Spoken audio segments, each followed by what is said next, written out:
Well, all right, I'll go ahead and start on this slide here. Everyone, welcome to our December meetup for soda.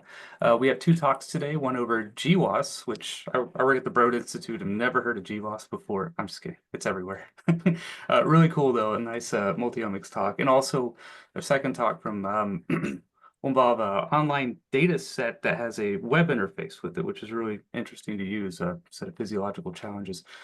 Um, for the soda meetup, we will, everyone please remain muted during the talks. We'll take questions at the end of each talk. Each one will be about 20 to 25 minutes. And if you have a question after the presentation, just go ahead and click raised hand. I'm not sure how many people we'll have today, but if it's not too chaotic, we can just see how it goes. Chat questions will also be answered at the end of the talk. And if possible, please enable your video when asking a question. We will be recording this and posting it on the website afterwards, but we will cut out all the Q&A portions. So if you are camera shy like myself, we'll remove that. Also, feel free to sign up for our mailing list if you got the link from somewhere else that wasn't the email. And if you'd like to present, here is a link to our forums. You can either present for yourself, or if you'd like to recommend a talk for either a soda meetup or a workshop, that's in there. With that, I am Daniel. I'm a co-host, or sorry, co-chair of SODA, and I'm also an incoming board member for MENA, which I'm really excited about. And I'm joined by fellow co-chair Yue, who is at Stanford. And I'm a software engineer at the Broad Institute Metabolomics platform. And with that, Dr. Courtney Smith, if you would like to present, feel free to share your screen. I'll start to share. Oh, someone else is sharing. Oh, it's me. Sorry. Okay.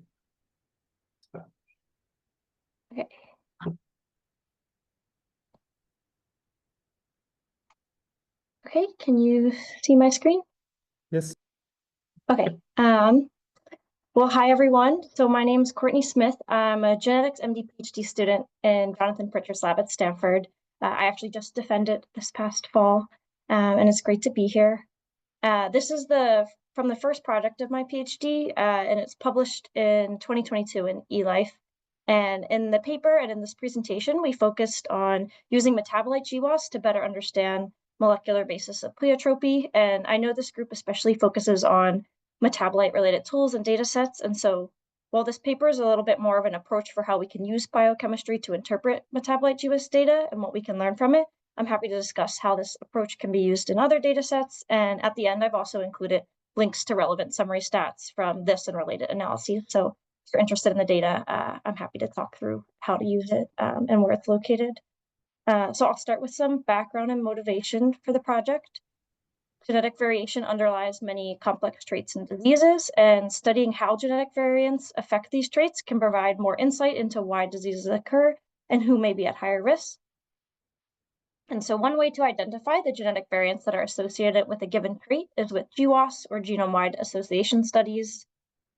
And I know, I'm guessing many of you are familiar, but just as a quick review, I wanted to walk through a little bit about GWAS. So GWAS is when we take a large cohort of people and test hundreds of thousands of genetic variants across the genome, usually single base pair differences, so SNPs, for association with the trait. And the results can be plotted with position in the genome on the x-axis. And then the y-axis is the negative log p-value of the association. So higher up on this means more significant. This is just an example GWAS plot here to demonstrate how the results can look. And so we identify the SNPs most associated with a given trait that we performed a GWAS on by those that have peaks above the significant threshold. So in this example, for this trait, this GWAS would have identified these 3 SNPs as significantly associated with the trait, so they'd be considered hits, GWAS hits. And each GWAS identifies the SNPs associated with a single trait, but we can run GWAS for multiple traits. And then we can look from the individual SNP perspective at which traits a given SNP is associated with. So in this case, this one SNP is associated with all 3 of these traits. And circled here is an example of pleiotropy because this one SNP is associated with multiple traits, in this case, BMI, heart disease, and cholesterol. And the reason for this pleiotropy may be because the SNP is affecting a lipid gene like ApoB, which has a role in the body that affects all three of these traits, such as increasing cholesterol levels, increasing BMI, and thus increasing risk of heart disease. And so this would be called pleiotropy when a given variant affects multiple phenotypes, and we'd consider this SNP circled here a pleiotropic SNP. And a major question we're interested in the lab is how we can understand the molecular basis of this pleiotropy. And what we mean by this is, can we understand what gene the variant is affecting and how that relates to the traits it's associated with? And so GWAS links the SNP directly to the trait. But in order to understand what the SNP is actually doing in the body and why the SNP is associated, we have to understand the many steps between this link. And this is where metabolites can come in, as you'll see. And then we were also interested in how we can understand the direction of effect for each of the traits that a pleiotropic variant is associated with. And unfortunately, studying pleiotropy with GWAS can be hard because GWAS results are often difficult to interpret. Even once variants associated with the trait are identified, the majority are in non-coding regions, so it can be hard to understand what's going on biologically. For instance, what gene that variant's affecting, and then let alone how changes that are affecting the body. So one approach to this is by performing GWAS on metabolite levels for multiple biologically related metabolites. And this is because for metabolites, unlike most other complex traits, we already know from decades of biochemistry what the main pathways are that affect their levels. And we also know the proteins that act in these pathways and which genes make them. And so therefore, we can start with what we already know about the biochemical pathways and the genes relevant to the metabolites, and then use this information to begin to understand the SNP associations. For instance, the pathways jointly impacting metabolite levels are typically well documented. So this is just a pretend example here. If we have 3 metabolites of interest, we can draw the pathway interconnecting between the metabolites. And then we know many of the genes that affect their levels based on those, for instance, that encode enzymes that interconvert between the metabolites in the pathway. And then we can work backwards from this information to better interpret the GWAS results, as I'll walk through.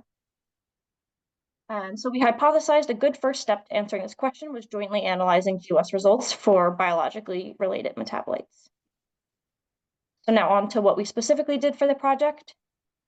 We used a data set for metabolite levels from Nightingale Health and UK Biobank individuals. So we had their genetic and electronic health record data, as well as data for 249 NMR metabolites. And we focused in specifically for this project on 16 of them that were plasma metabolite levels. And we chose these 16, which I'll walk through which they are, based on their biochemical proximity to each other, relevance to health and disease, and because the genes and enzymes involved in their direct interconversion from one another are well characterized. So we're able to draw that diagram like I showed before. And so at the time we did this project, this was on phase 1 data for Nightingale and UK Biobank. So it was on about 100,000 individuals, but there's now released individual data for the 249 metabolites in UK Biobank and close to all 500,000 people. And happy to talk about that too if people are interested. And the work on this data set that I'm presenting today is some of the highlights from our paper, which was joint with NASA Synnot Armstrong, pictured here. And we've made these results publicly available. And as I said, I'll link that at the end. And so we took this data and we ran a GWAS for each of the 16 metabolites individually to identify the SNPs associated with each metabolite to get a sense of which SNPs may play a role and why some people have higher or lower levels of that metabolites. And for this, we're mostly looking at common variants that have small effect sizes. And from biochemistry, we already know the key pathways that affect the levels of these metabolites, such as the pathways that create them, those that break them down, and that move them around in the body. 4 of the 16 metabolites are shown in red here, are involved in glycolysis, which is a key pathway in the breakdown of glucose for energy generation. 3 of them are shown in purple here, are ketone bodies, which are oxidized for energy from fat breakdown in the body. 3 of them are shown in blue here, are branched chain amino acids. And then the last 6 are other amino acids, which are shown in orange here.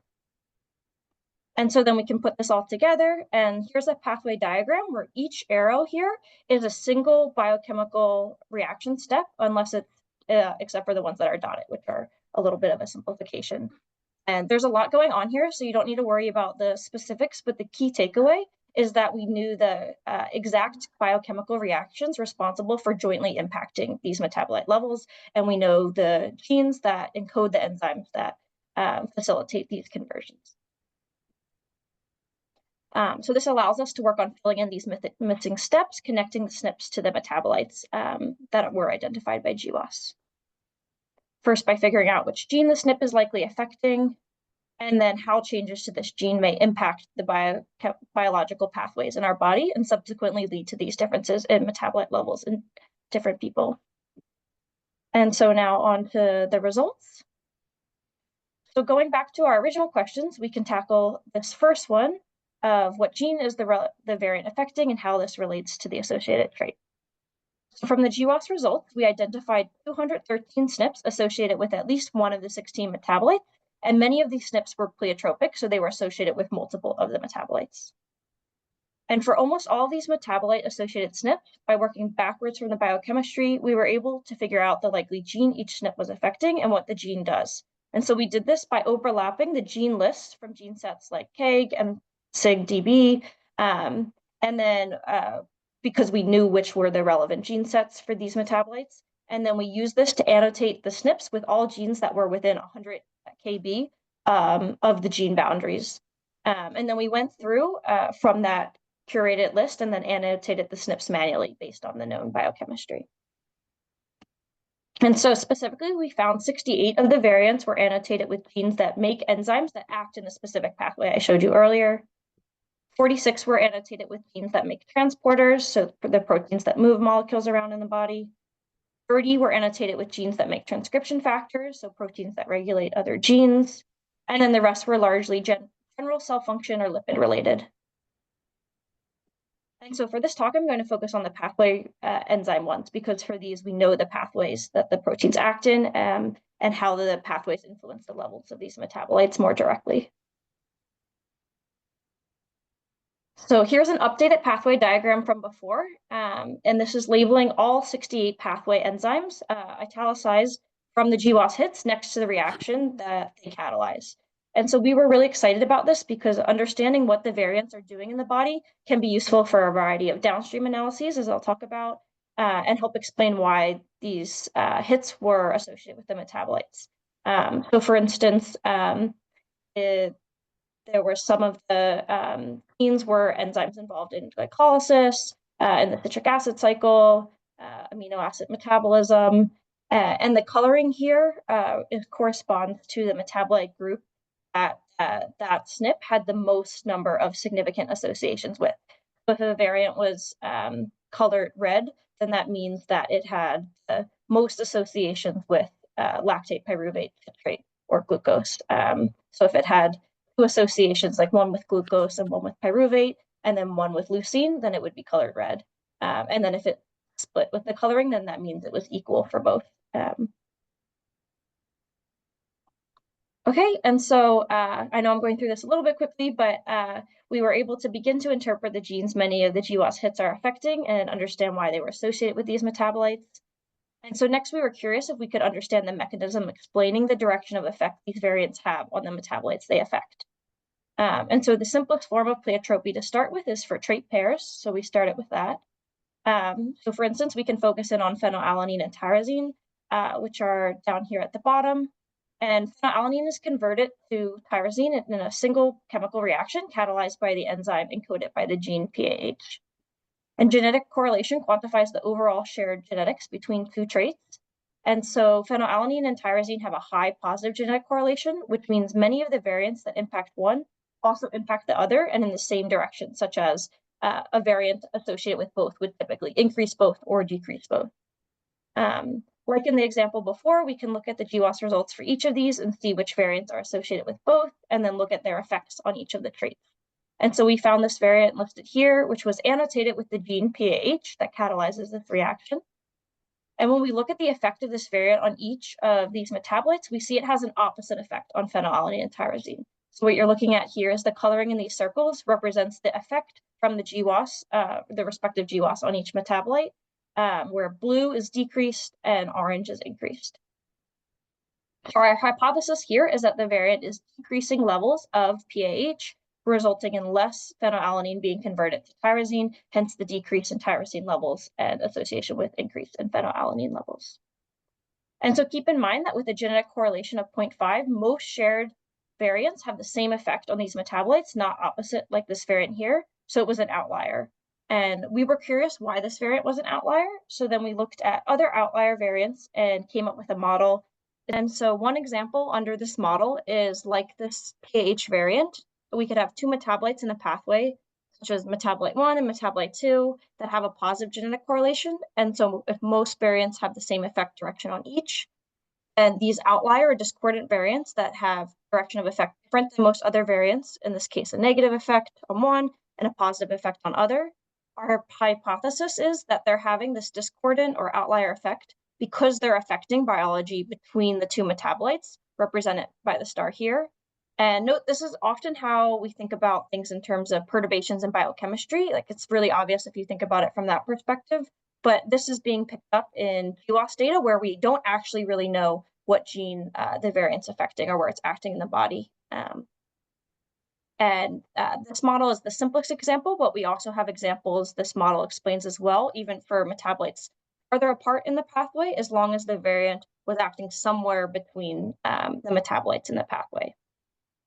And then in contrast, we hypothesize that the variants, which is the majority of variants that are having the similar effects concordant with the genetic correlation, is because they're affecting biology outside, such as upstream or downstream, both metabolites. So for instance, this variant here is upstream of both, and so then it makes sense that it's having an increased association on both metabolites.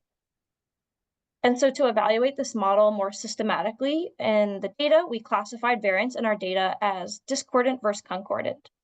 And so we first identified the 62 variants that were significantly associated with both metabolites for at least one pair of genetically correlated metabolites.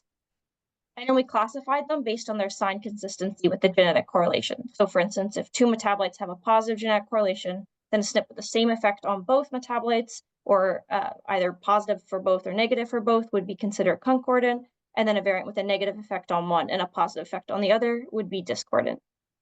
And then we next categorized the variants as acting biologically between or not between their metabolite pair. So to do this, we looked back at the pathway diagram I showed earlier. So for simplicity, I'm just showing part of the pathway. And as an example, if we were looking at pyruvate and glucose as the two pathways, then the variants acting here in the pathway would be classified as between, and then down here or anywhere else in the body would be classified as not between. And we found 14 variants were classified as discordant and 48 were concordant. So then we investigated the overall properties of the discordant relative to concordant ones. And I'm just going to go through one result of this today. And so we focus in on just the variants annotated with pathway relevant enzymes to directly test the hypothesis.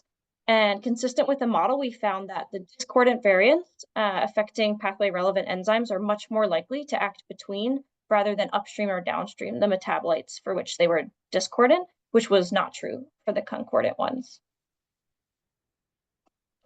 And so now we've begun to understand a mechanism contributing to the direction of effect of these variants at the trait pair level.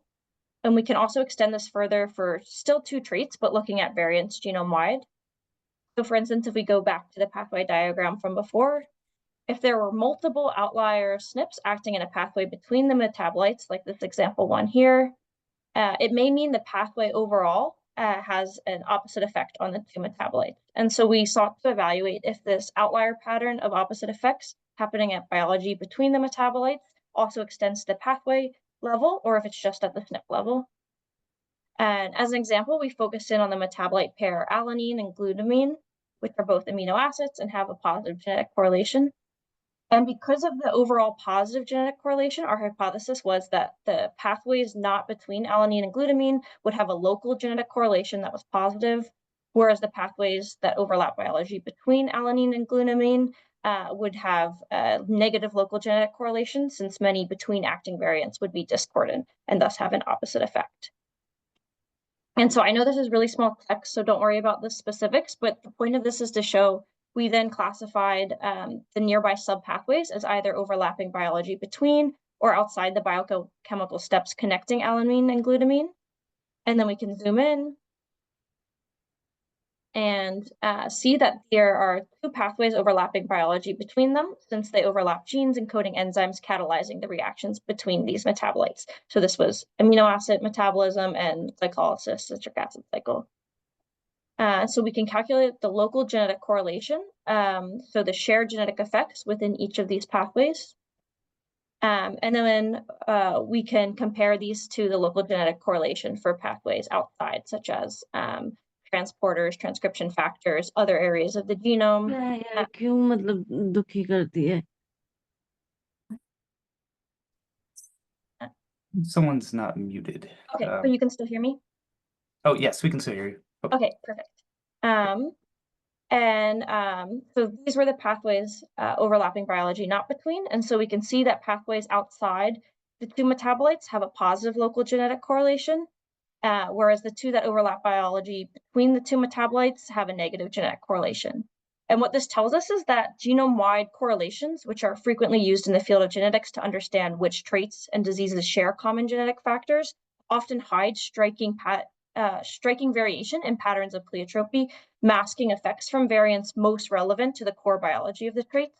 And not only do our results show that using overall genetic correlation between two traits can be misleading, but also a key takeaway here is when we see genetic correlation to traits, it may not be super meaningful outside the context in which it's made. So regulatory effects genome-wide, and if it's local in the pathway, then we might be seeing different effects. And so a question is, so why is this useful to know? And one of the reasons is because if we have a risk factor and a disease that we don't know much about the causal relationship between, then we can begin to untangle the most important underlying shared biological processes by identifying the SNPs and pathways that exhibit these outlier effects. So we can demonstrate this with an example risk factor. So if we had a metabolite or other risk factor that we weren't sure what its biological relationship with a given disease was, we can learn more about it, as I'll show with an example risk factor and disease that we do know a lot about. So in this case, blood pressure and coronary artery disease, which is a type of heart disease. And the outlier effects were particularly strong in the lipid pathways, which are the target of statins, one of the main treatments for coronary artery disease. And this is already really well established, but in the future, this means that this approach can be applied to other traits that we know less about to learn more about them and highlight the pathways that are relevant to the core biology at the intersection of two traits. So a key takeaway here is looking at local genetic correlation for individual pathways is a good way to identify interesting biology most relevant to the traits.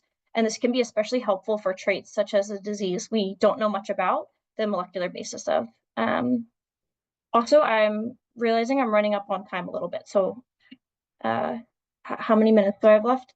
We have a few more minutes. Okay, sounds good. I just have one more example. So I'll go through it a little quickly, and then yeah, we're happy to talk with people offline if you have questions. So we next applied this approach to understanding pleiotropy for more than two traits. So specifically using pleiotropy in multiple metabolites to interpret a disease GWAS findings. And so we started with a SNP that was associated with coronary artery disease.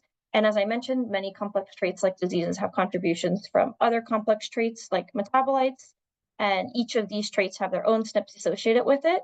So pleiotropic SNPs that affect multiple of the intermediate complex traits, if we can understand what's going on in the body with how the SNPs affecting these levels, then it can help us put together the bigger picture of why the SNPs associated with the disease. And so we applied this to heart disease because we identified a specific SNP that was associated in our data set with multiple of the metabolites relevant to heart disease and was associated with heart disease. And this can help us fill in the steps. And we hypothesized that this variant specifically that we found, which is discussed in the paper, was decreasing levels of the gene PCCB, which makes an enzyme in the pathway that affects the levels of many of the metabolites.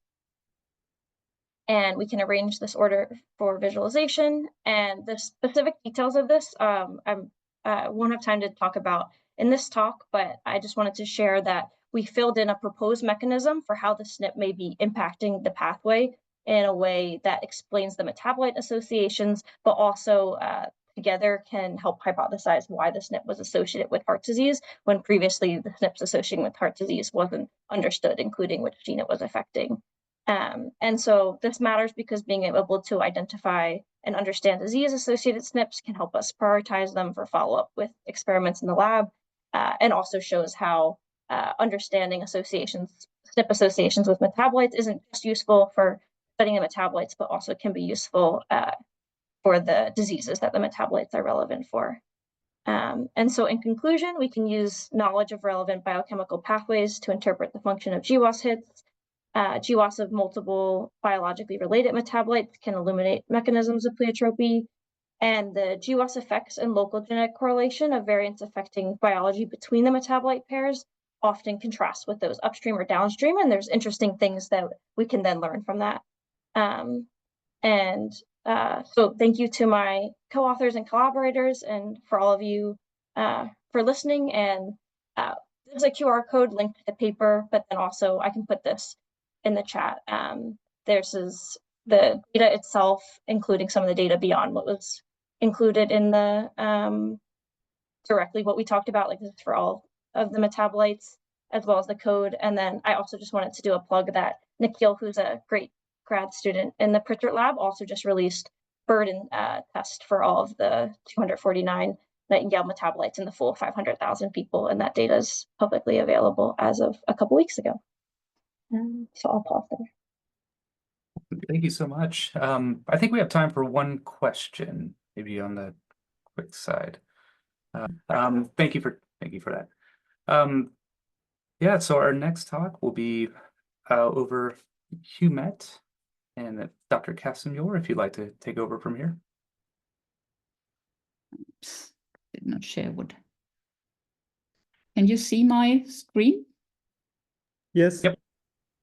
And it's in full mode, I hope, in full screen mode. Yeah, it almost. is. There's the Yes.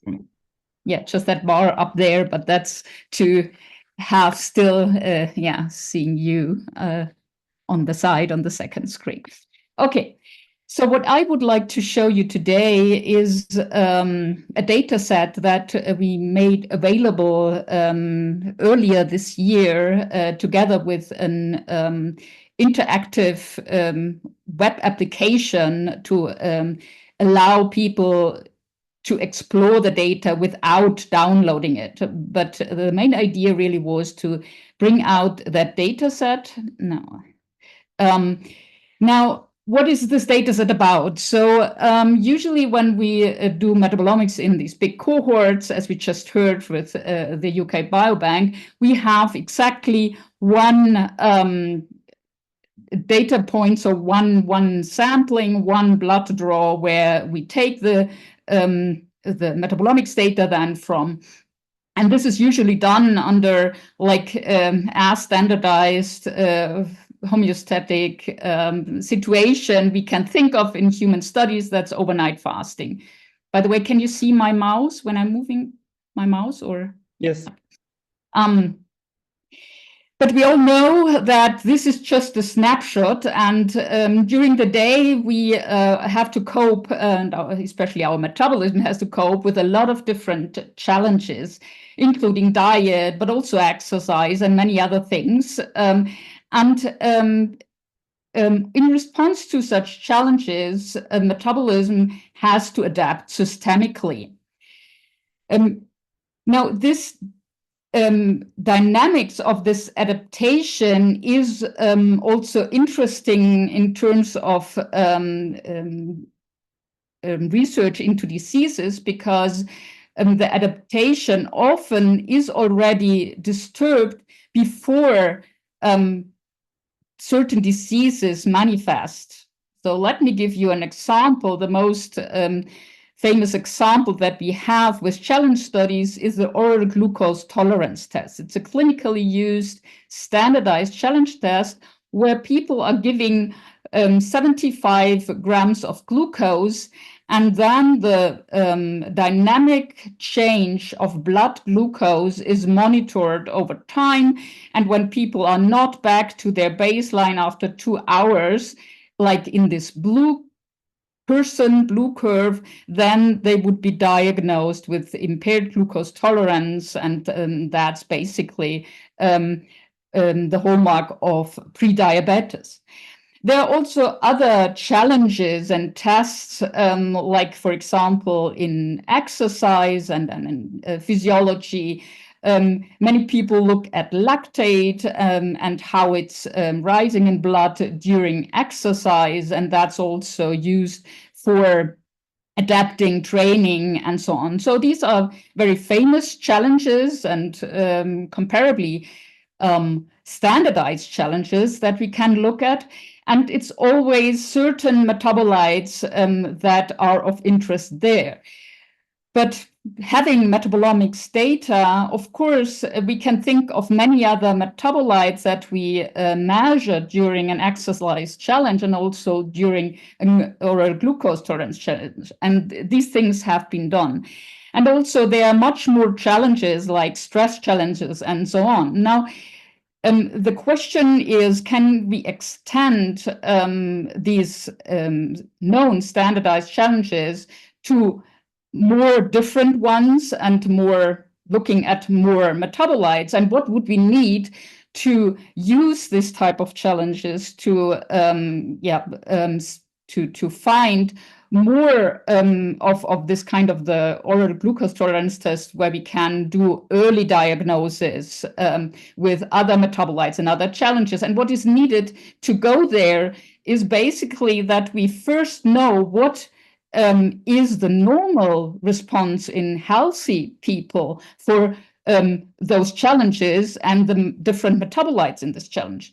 So still staying with metabolites and challenges, we know what would be, for example, the response in bile acid levels in blood in an oral glucose tolerance test or in an exercise test, or how would lactate react in a high-fat meal. So this data is in parts out there because many challenges have been done, and metabolomics data has been collected for them. This information is quite spread and hard to compare to each other usually. So one idea quite some time ago, over 10 years ago, from a group at the Technical University in Munich, led by Hannelore Daniel, was to go more systematically for the normal dynamics of the human metabolome in response to very different challenges within the same study cohort. So they were recruiting a pretty small cohort of 15 young, healthy male volunteers who went through 4 different nutritional challenges, an exercise challenge, and a cold stress over 4 days. And the idea, of course, the group is very small, but these, so having 6 challenges is a lot of effort and a lot of costs involved there. So it needed to be a small group, and to keep the group as homogeneous as possible. People were really recruited to have a similar age, a similar BMI. They were examined that they were all kind of healthy with non-invasive tests as far as you can go there. And unfortunately, only males. So it was really about avoiding too much of individual variation and effects from different phenotypes. The focus was on studying the dynamics. Now, in the HUMAT study, the first 2 days were done in one block. So people were entering the study center in the morning, and then the first day they had to go through 36-hour fasting. Then they were overnight in the study center, and on the next day they got a very standardized breakfast, which was the standard mixed liquid diet, so such a drink. And the same they had for lunch. And in the second block, which was only after a break of 4 weeks, because the ethics committee didn't let us do that in a row because they had to give so much blood. So in that second block on day 3 and 4, so on day 3, they had first the oral glucose tolerance test, then they again received as the standard diet as before, as lunch, and in the afternoon they went on the bicycle for half an hour, again, highly standardized test here.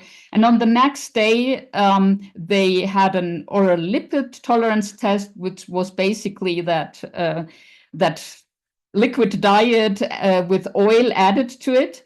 And later in the afternoon, they had a stress test, which was putting their hands into ice water for 3 minutes.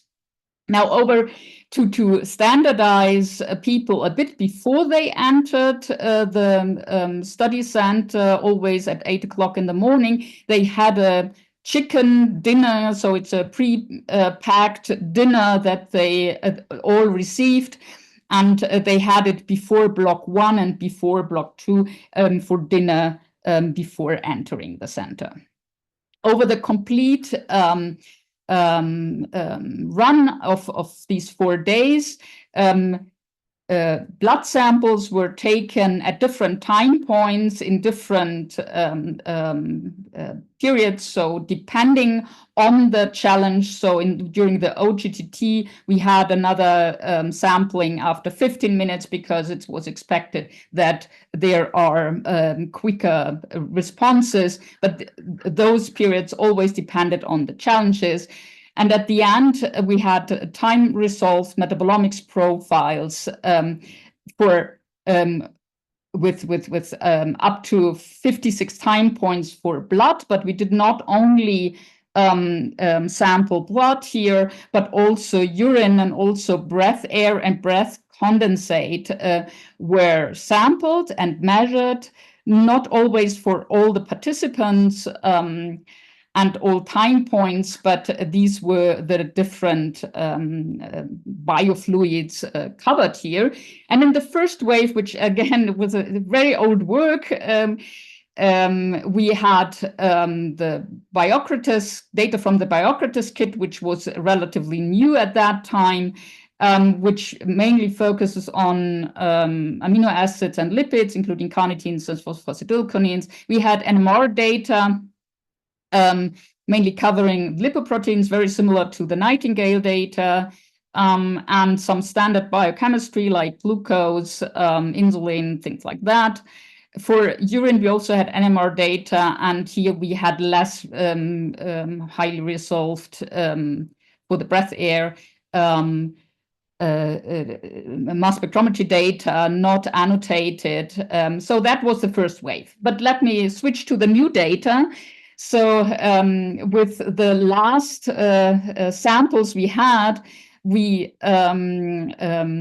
were able to get data from the untargeted Metabolon platform, where we have a much broader coverage of the different metabolic pathways. Of course, that's in trade-off of the precision of measurement. It's only relative abundances that we get there. We have also the Metabolon data also for urine with even more metabolites. And here we covered all possible time points and all persons. And we additionally received data from the lipidizer platform, a lipidomics platform, that gave us almost data for almost 1,000 different lipids. But this we only have for participants in blood. Now, what can we now do with this data? Let me use the remaining time to give you some idea how you could use it, how we used it. So first of all, we had a lot of fun to just explore that data by really, really simply visualizing these trajectories and asking simple questions to the data. So one of the questions we had in the beginning was, for example, how does lactate respond to the lipid challenge, right? To the oral lipid tolerance test. And by just plotting these trajectories, here the mean trajectory for the 15 people, we get an idea, right? What happens? We can now compare also the extent of the effect in the same participants between these challenges, which is much harder usually, at least for an untargeted approach, when you have to collect these data from very different studies with very different study designs and usually also focusing on non-healthy participants. We could go now through 2,500 different metabolites. I won't do that, just showing you one other example, the acetylcarnitine that is the end product of the beta oxidation, so the lipid oxidation, and which gave us nice rise during the fasting as expected, also during the exercise challenge, it's rising, that's all known, but again, we can compare this. What we did not expect actually in that cohort so much were the inter-individual differences. Now every color denotes a specific individual. And here you can see that people are very different in how much they switch on the beta oxidation, apparently here. Sorry for that. That was really not expected so much. Actually, we wanted to avoid the inter-individual differences, but we still see them here. Of course, we can also now, as we have metabolomics data, compare not only look at one trajectory at a time, but compare them here as an example for the acetylcarnitine and the carnitine, but it's still just exploring this data. Now, as we had so much fun in exploring it, and we found it useful, for example, for all-day questions you have to such data, is a specific metabolite that we are interested in, a biomarker, and found in a different study, is that something where fasting plays a role, fasting status plays a role or not? So we use that very often, this explorative approach. We put the data into the WHOMET repository, instead of just trying to share it by depositing data somewhere. We want to allow people to do this exploration without touching the data themselves. So what people can do in this repository is search for their favorite metabolite. Here we have a bile acid. And just explore how the mean curve is. Then we also allow people to look into the differences between the people. Here for the bile acids, we see again huge differences when people get something to eat. We also built in a similarity search, so for people to search for similar trajectories, so metabolites with similar trajectories, and with the options up there, people can filter that, for example, to get just for one similar trajectories for one particular challenge, or for one only including particular platform. Now we found different metabolites and other bile acids and acetylcarnitine that showed similar challenges overall, and people can immediately look at that and the similarity and expect that more. With that repository, we also we included some showcases for people to get a bit into the data. and give examples how to use, for example, the similarity search. And one of these showcases we used for platform comparison. So we were checking the correlation of different metabolites that came from either the Biocrates platform here, like this, coming from the red, from the Biocrates, this red C12, lauryl carnitine, and the same metabolite as measured from the Metabolon platform, and we saw overall really very good concordance of these trajectories. There were just some that didn't follow these trajectories so well. And one example here was something that can be expected just from the differences in measurement, but were quite interesting actually. So we had here, for example, the butyryl carnitine as measured by the targeted method with Biocrates, which is just not really measuring butyryl carnitine, but all C4 carnitines as they are isobaric. And here we see the butyryl carnitine from the Metabolon platform in green, and it's not matching well. But what is matching well from the trajectory is isobutyryl carnitine from the non-targeted platform, showing us that the a major part of this dynamics really comes from the isobutyryl carnitine, though we knew from genetic studies that after overnight fasting, the C4 measurements and the actual butyryl carnitine match quite well when you look for correlations just at this time point across people. Actually, we knew that from genetics, from metabolomics GWAS, where we saw the enzyme ACAT-S associated in both, with data from both platforms. We had another, so I'm also running out a bit of time, so we'll make that short maybe. So another showcase that we included is where we use the similarity search for getting like these excretion patterns, or metabolites that show these excretion patterns.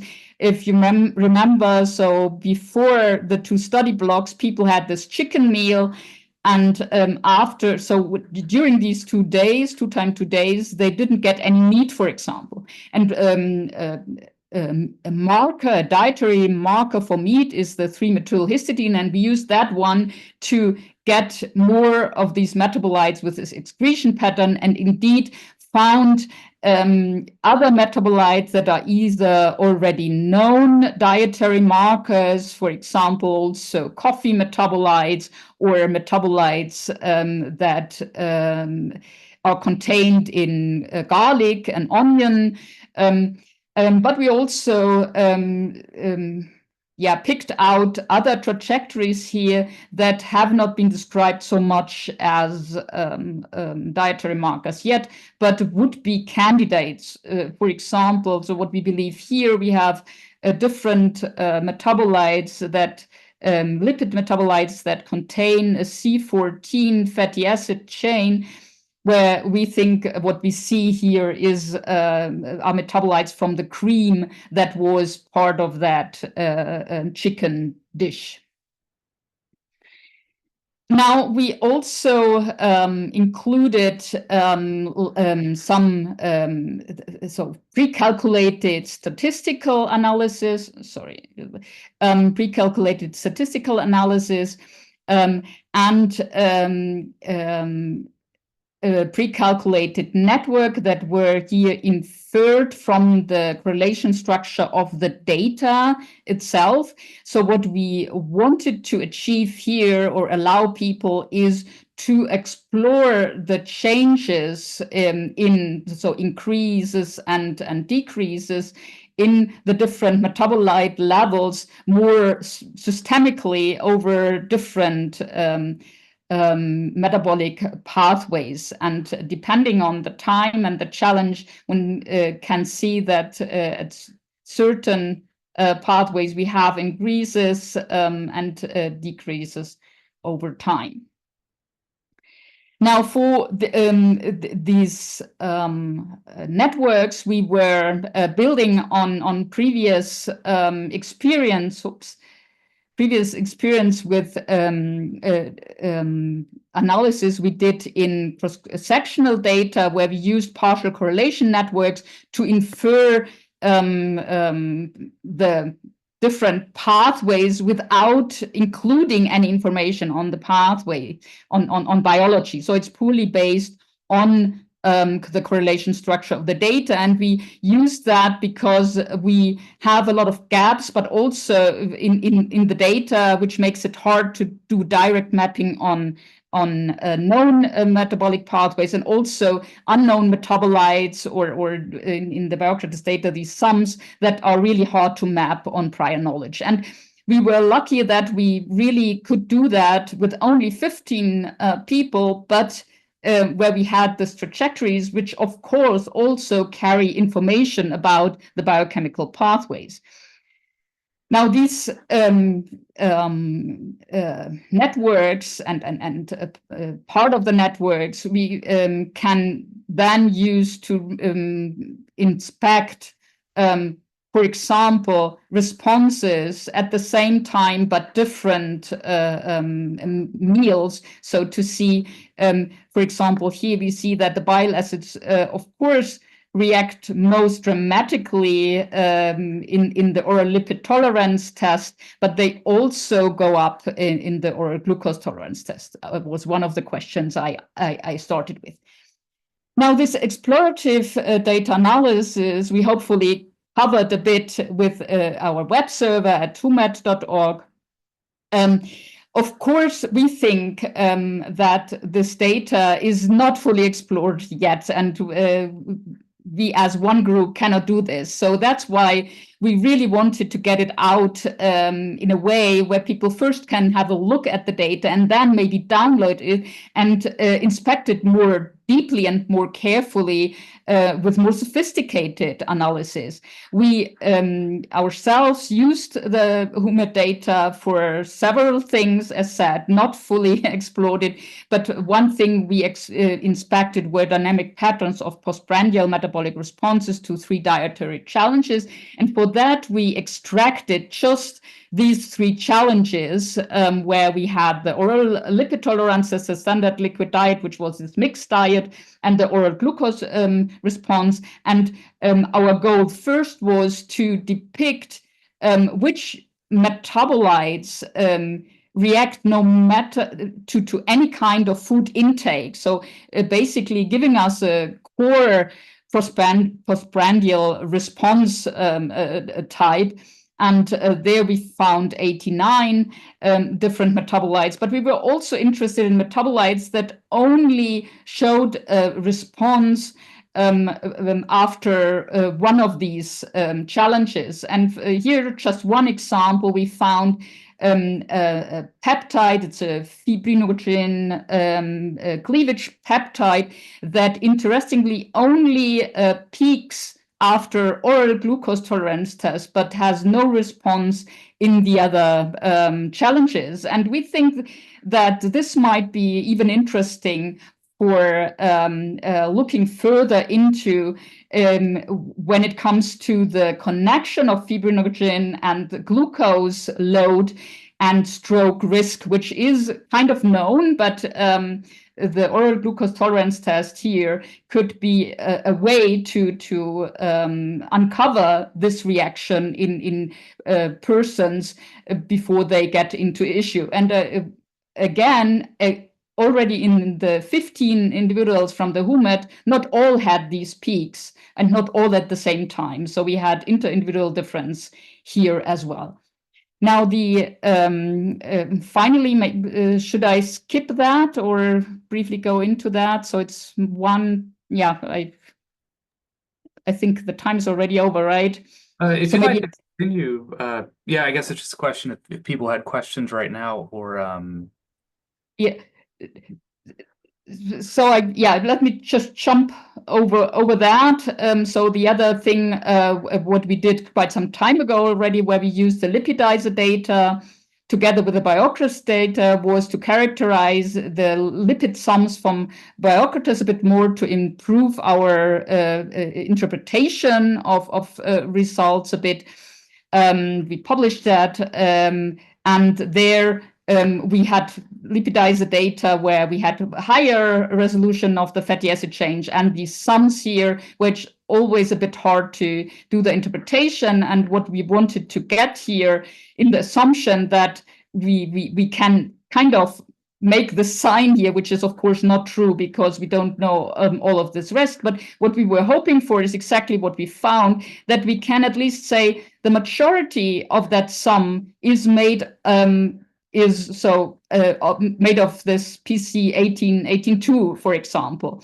And we also could estimate how much of the variance in this sum is explained by the sum of these pieces here for others. And what we found, for example, very interesting is also that we had some unexpected or more unexpected findings that we can say that most of this PCAE, which was often interpreted as a plasmalogen, and of course, what we found here is that's not an ether bond, but it's an diacyl PC where we have an odd chain. Oh, sorry for odd chain species in there. And also somewhere where the isobar is actually suggesting that we can have more double bonds, and this is what we found here the most. So at least 20, or 50% would be this species, which you wouldn't expect under this label. So in summary, there's a lot of data to explore. We have 2,565 metabolites. Of course, it's a bit less because it's just urine and plasma added. They span 6 challenges, up to 56 time points, so a lot to explore.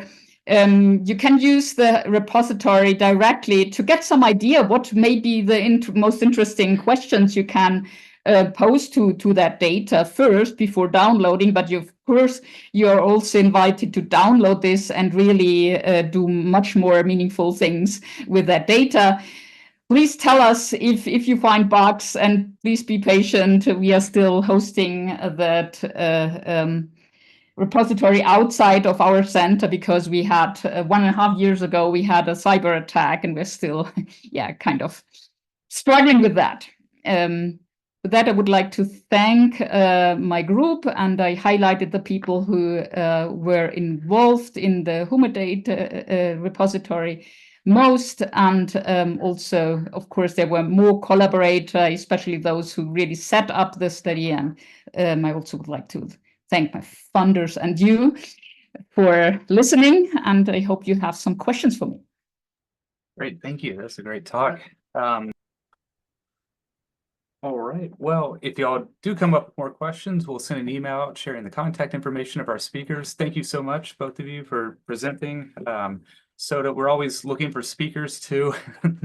And so if anyone would like to present, or if you have a recommendation for a talk or a software package you'd like to see demonstrated, just visit our website. And thank you again, and everyone have a wonderful day. I'll see you all in 2 months. Thank you very much. Bye. Thank you. Bye.